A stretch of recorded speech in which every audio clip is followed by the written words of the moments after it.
Newark has an impressive array of labor, businesses, and educational institutions thinking about the new green economy. The question is, what are you going to do to train and generate new green businesses and green living wage jobs for Newark? We're going to demand three things every time. That you hire Newarkers with livable wage jobs, with good benefits and good wages and good working conditions. That you do business with Newark-based businesses, because again, that's how we grow our economy. It's not simply the first source hiring, and that is fundamental. It's also forcing those who have an abatement in other companies to do business with Newark-based businesses. That'll allow our economy to grow. Then it allows those Newark-based businesses to hire more people as well. And then third, we're going to make sure they create opportunities for our young people in high school, for summer employment opportunities, and for internships during the school year. We're going to do that every time. You're going to have a mayor and me who's going to be an executive, and I will personally sit down with these companies, and we will go person by person, job by job, skill by skill. We'll make sure that the One Stop is providing training, is connecting Newarkers with the training they need for these job opportunities. And again, very important that they're credential-based job training opportunities. And then you're going to have a mayor who himself will sit down with these employers and we'll go one by one. If you didn't hire them, we're going to want an explanation. Why weren't they hired? If they were not qualified, what's the explanation? If they weren't qualified and that becomes a pattern, then we go back to our One Stop and say we have to revamp our training programs that we're connecting Newarkers with because we don't have enough employers hiring people. So you have a mayor who's going to take a hands-on approach. We're going to demand that Newarkers are hired. We're going to demand that Newark-based businesses have opportunities for contracting and procurement from businesses in the city of Newark, at the port, and throughout the whole city of Newark. And we're going to demand that our young people have these employment opportunities so that they can be in a work environment. They can learn what it is, not only to show up one time, but to act as a professional, and that'll pay dividends for them for their careers as well. Thank you.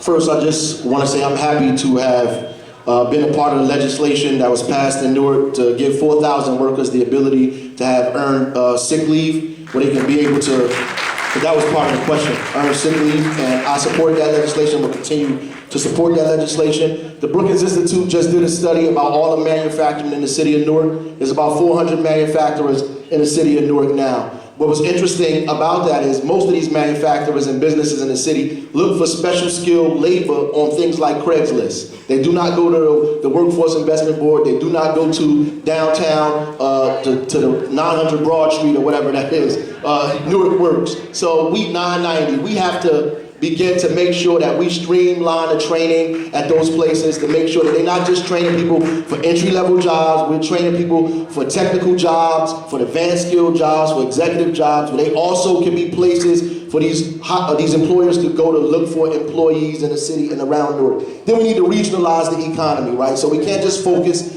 people working in Newark. We have to begin to have MOUs with Jersey City, Elizabeth, Orange, East Orange, to begin to grow the economy in the region like they did in Pittsburgh. So when people get trained in Newark, they also have an opportunity to work in Jersey City, Elizabeth, East Orange, and vice versa. And we develop procurement strategies that also say if we can't buy things from Newarkers, we can buy stuff from Jersey City, from Elizabeth, from East Orange. So the cities begin to depend on each other, and we develop what's called the regional economy. We begin to do that right now. So when there are a whole bunch, the first source ordinance is as strong as it's going to get. We revamped it as a council last year. There is no enforcement. There was nobody in affirmative action. We do not have the money to hire more people. That's why we have to grow the economy in the city, right? We have to create more money. We can't cut our way out of this. We have to grow, grow, grow. That means developing the waterfront. That means developing a college town downtown, putting 1 million square feet of retail down there, 1,000 new hotel rooms downtown. We're talking about growing the downtown area and outside to the East Ward and to the college community. So that is important for us to raise the revenue that we need to do the things that we need to do in the city.